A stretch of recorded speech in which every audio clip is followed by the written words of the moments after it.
Let's understand this. Rule 26 and lights for fishing vessels. When a vessel is dragging a net, then it is said to be trawling. A trawler should show two all-round lights. The upper is green, while the lower is white. In daytime, it will display two cones with apex pointing to each other in a vertical line, one above the other.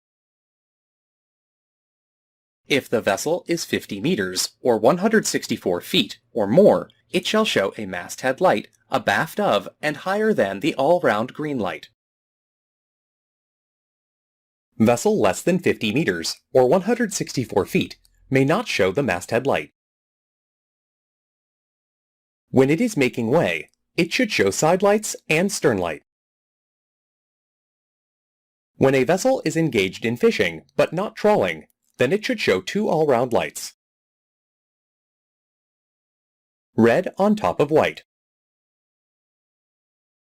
In daytime, a similar set of cones as in trawling vessels.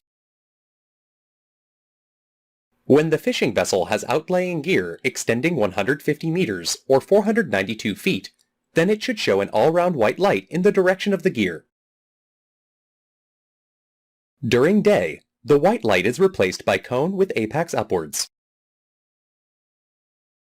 When the vessel engaged in fishing is making way, then it should show side lights and stern light. A fishing vessel, when not engaged in fishing, should not show the fishing lights, but instead should show the lights of a normal power-driven vessel.